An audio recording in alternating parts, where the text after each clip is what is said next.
Kehidupan seorang Kristen adalah kehidupan mezbah dan kemah. Mezbah ditujukan kepada Tuhan, sedangkan kemah ditujukan kepada dunia. Di hadiratnya Tuhan menghendaki agar anak-anaknya memiliki mezbah dan juga memiliki kemah di bumi. Mezbah dan kemah saling terkait dan tidak dapat dipisahkan. Kejadian 12 ayat 7 menuliskan, ketika itu Tuhan menampakkan diri kepada Abram dan berfirman, Aku akan memberikan negeri ini kepada keturunanmu. Maka didirikannya di situ mezbah bagi Tuhan, yang telah menampakkan diri kepadanya. Dalam ayat ini kita melihat bahwa mezbah didasarkan pada penampakan diri Tuhan. Bila tidak ada penampakan diri Tuhan, maka tidak akan ada mezbah. Tak seorang pun dapat mempersembahkan diri kepada Tuhan, kecuali dia mendapatkan penampakan diri Tuhan.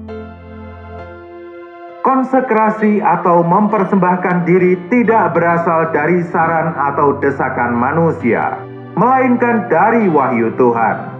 Tidak ada orang yang dapat dengan sukarela mempersembahkan segala miliknya, bila Tuhan tidak menampakkan diri kepadanya lebih dulu.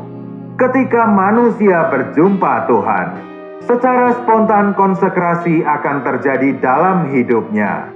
Sekali orang berjumpa dan menyentuh Tuhan, orang itu tidak bisa lagi hidup untuk dirinya sendiri. Kita perlu sadar bahwa kekuatan untuk mempersembahkan diri kepada Tuhan lahir dari penampakan diri Tuhan. Tuhan menampakkan diri kepada Abraham, sehingga Abraham segera mendirikan mezbah untuk Tuhan. Tuhan Yesus menampakkan diri kepada Paulus saat Paulus berjalan ke Damaskus, dan kemudian Paulus segera bertanya, Tuhan, apakah yang harus kuperbuat? Titik balik dalam hidup rohani seseorang tidak datang dari keputusannya untuk berbuat sesuatu bagi Tuhan, tetapi hal itu datang ketika berjumpa Tuhan. Ketika kita berjumpa Tuhan, suatu perubahan yang besar akan terjadi dalam hidup kita, dan kita memiliki kekuatan untuk menyangkal diri kita. Penampakan diri Tuhan membuat seseorang tidak lagi dapat berjalan menurut dirinya sendiri. Penampakan diri Tuhan membawa kekuatan yang tidak ada habis-habisnya. Bagi orang Kristen, kekuatan untuk hidup bagi Tuhan adalah berdasarkan penampakan tentang diri Tuhan. Mezbah yang didirikan Abraham bukanlah untuk korban pengampunan dosa, melainkan untuk korban bakaran. Korban pengampunan dosa adalah untuk penebusan, sedangkan korban bakaran adalah untuk mempersembahkan diri bagi Tuhan. Mezbah ini seperti yang dikatakan dalam Roma 12 ayat 1. Karena itu saudara-saudara, demi kemurahan Allah aku menasihatkan kamu, supaya kamu mempersembahkan tubuhmu sebagai persembahan yang hidup, yang kudus dan yang berkenan kepada Allah. Itu adalah ibadahmu yang sejati. Kemurahan Allah menyediakan salib, di mana kita mati bersama Tuhan dan iblis ditaklukkan. Atas dasar kemurahannya, Allah meminta kita untuk mempersembahkan diri sebagai persembahan yang hidup di hadapannya. Dalam hubungan dengan korban bakaran, kita perlu melihat bahwa orang dapat mempersembahkan lembu jantan, domba, merpati atau tekukur, tergantung pada kemampuannya. Tetapi baik lembu jantan, domba, merpati atau tekukur harus dipersembahkan secara utuh. Seseorang tidak dapat mempersembahkan setengah lembu atau setengah domba. Tuhan menghendaki semuanya dipersembahkan secara utuh. Dia tidak menghendaki persembahan yang setengah atau sebagian. Tuhan tidak menghendaki persembahan yang tidak mutlak. Korban bakaran diletakkan di atas mezbah untuk dibakar habis. Banyak dari kita yang berpikir bahwa kita mempersembahkan diri hanya untuk melakukan ini atau itu saja. Tetapi yang Tuhan mau dari kita adalah terbakar habis. Dia tidak membutuhkan lembu untuk membajak ladang baginya. Tuhan ingin lembu itu dibakar di atas mezbah. Tuhan tidak menghendaki pekerjaan kita. Dia menghendaki diri kita. Mezbah bukan berarti mengerjakan sesuatu bagi Tuhan, melainkan hidup bagi Tuhan. Kehidupan mezbah adalah suatu hidup yang mutlak bagi Tuhan. Korban persembahan dalam perjanjian baru adalah mempersembahkan tubuh sebagai persembahan yang hidup. Abraham belum pernah mendengar banyak doktrin tentang konsekrasi. Dia juga tidak pernah didesak orang lain untuk mempersembahkan diri. Tetapi Abraham telah melihat Tuhan. Dan ketika dia melihat Tuhan, dia segera membangun mezbah bagi Tuhan. Konsekrasi atau persembahan diri adalah sesuatu yang spontan. Bila Tuhan telah menampakkan diri kepada seseorang, orang itu akan hidup secara mutlak bagi Tuhan. Hal itulah yang terjadi pada Abraham, dan hal itu juga yang terjadi pada semua orang yang telah berjumpa Tuhan dalam sepanjang sejarah gereja. Hasil dari mezbah adalah membawa masuk ke kemah. Kejadian 12 ayat 8 menuliskan, kemudian ia pindah dari situ ke pegunungan di sebelah timur Betel. Ia memasang kemahnya dengan Betel di sebelah barat dan Ai di sebelah timur. Lalu ia mendirikan di situ mezbah bagi Tuhan dan memanggil nama Tuhan. Sejak saat itu, Abraham tinggal di rumah Allah, yaitu Betel, dan sejak hari itu dia hidup di dalam kemah. Kemah bukanlah sesuatu yang menetap, tetapi sesuatu yang dapat dipindahkan. Melalui mezbah Tuhan menanggulangi diri kita. Melalui kemah Tuhan menanggulangi segala milik kita. Setelah mempersembahkan diri, Abraham masih memiliki ternak, domba, dan banyak hal lain. Tetapi dia menjadi orang yang tinggal di kemah. Dengan kata lain, apa yang tersisa dari mezbah hanya dapat disimpan di kemah. Di sini kita melihat sebuah prinsip. Segala sesuatu yang kita miliki harus ditempatkan di atas mezbah, dan yang tertinggal dari mezbah dapat kita pergunakan. Namun semua hal yang tertinggal ini bukan milik kita. Semua hal ini untuk ditinggalkan di kemah. Kita perlu ingat bahwa segala sesuatu yang tidak melalui mezbah tidak dapat berada di kemah.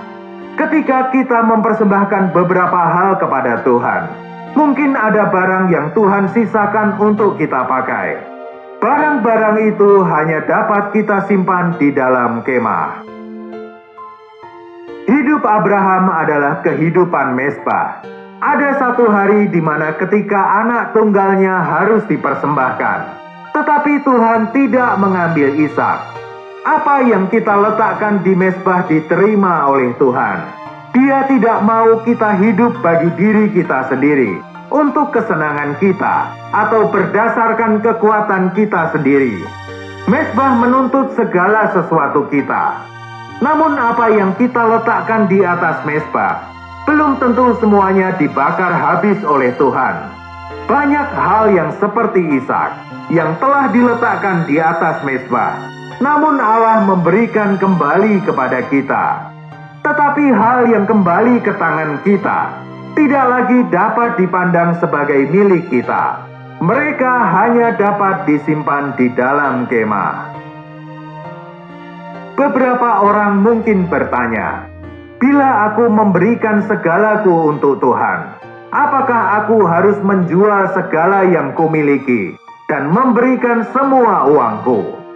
Bila aku mempersembahkan diri kepada Tuhan, berapa banyak kursi dan meja yang dapat kumiliki di rumah, dan berapa banyak pakaian di dalam lemari? Beberapa orang benar-benar bingung dengan pertanyaan seperti itu. Kita perlu ingat bahwa kita memiliki dua sisi kehidupan, yaitu hidup di hadapan Tuhan dan hidup di dunia.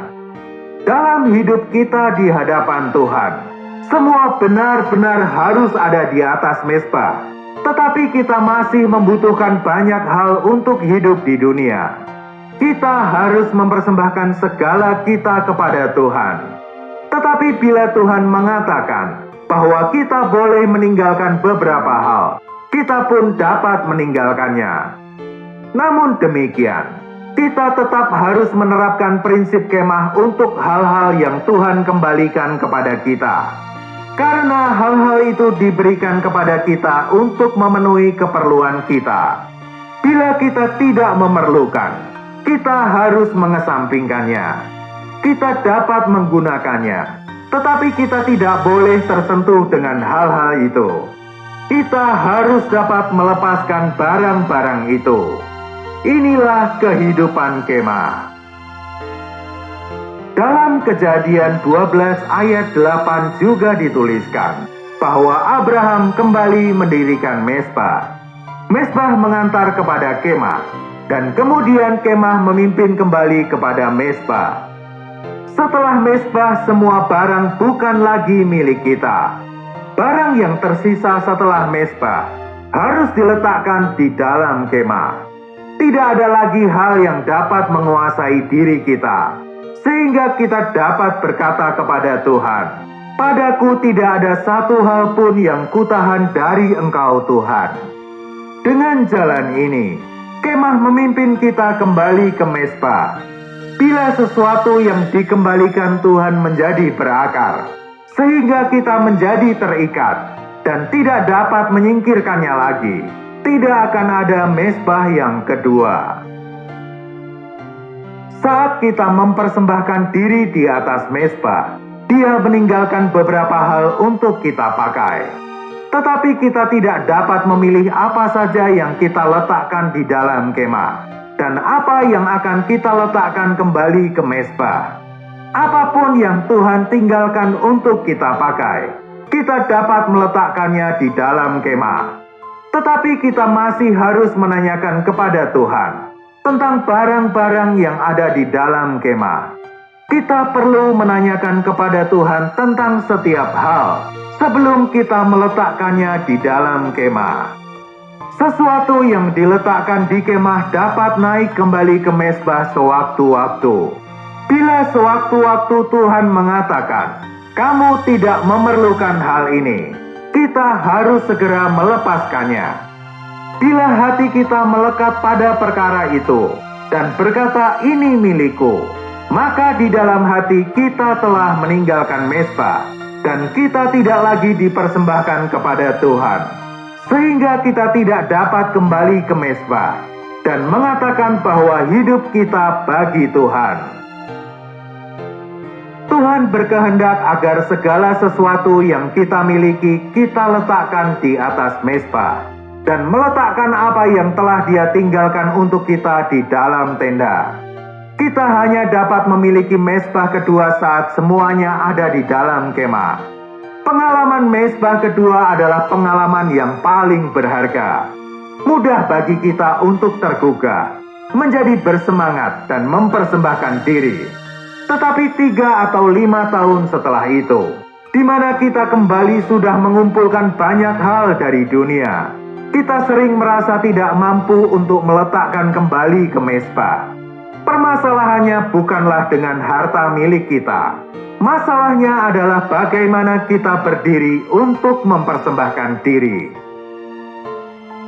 Abraham memiliki sebuah kegagalan, di mana dia melupakan mezbah dan kemah, yaitu pada saat dia pergi ke Mesir. Tetapi ada pemulihan untuk hal itu. Kejadian 13 ayat 3-4 menuliskan, ia berjalan dari tempat persinggahan ke tempat persinggahan, dari tanah Negeb sampai dekat Betel, di mana kemahnya mula-mula berdiri, antara Betel dan Ai, ke tempat mezbah yang dibuatnya dahulu di sana. Disitulah Abram memanggil nama Tuhan. Pemulihan adalah perkara kembali ke mezbah dan kemah. Apakah kita pernah gagal? Adakah kita pergi ke Mesir dengan kemauan, harapan, dan keinginan kita sendiri? Bila kita damba untuk dipulihkan, kita harus kembali ke mezbah dan kemah. Firman Tuhan menunjukkan kepada kita bahwa pemulihan Abraham dilakukan dengan ke tempat kemahnya mula-mula berdiri, ke tempat mezbah yang dibuatnya dahulu di sana. Dalam Kejadian 13 ayat 18 dituliskan, sesudah itu Abram memindahkan kemahnya dan menetap di dekat pohon-pohon tarbantin di Mamre, dekat Hebron. Lalu didirikannya lah mezbah di situ bagi Tuhan. Hebron berarti persekutuan. Di sanalah terdapat persekutuan yang kekal, persekutuan yang terus-menerus. Abraham tinggal di Hebron dan kembali membangun mezbah bagi Tuhan. Bila kita damba untuk dapat hidup dalam persekutuan dengan Tuhan, kita tidak boleh meninggalkan mezbah. Kiranya Tuhan memberi karunia kepada kita, agar kita dapat melihat betapa pentingnya persembahan diri, sehingga kita memperhidupkan suatu kehidupan mezbah dan kemah. Tuhan memberkati.